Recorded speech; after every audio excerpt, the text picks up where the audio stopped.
نہ ہمارے آئینی حقوق جو ہے نا اس وقت ہمیں مل رہے ہیں، نہ جو بنیادی انسانی حقوق ہے اس کے مطابق بھی ہمارے ساتھ معاملات ہو رہے ہیں.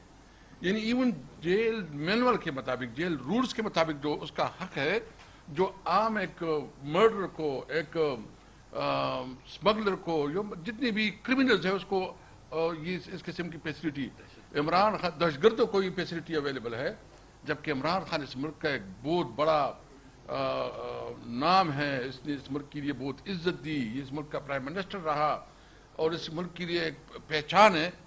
اس کی بنیادی حقوق اور جن ونمل کے مطابق اس کی حقوق نہیں دی جا رہی.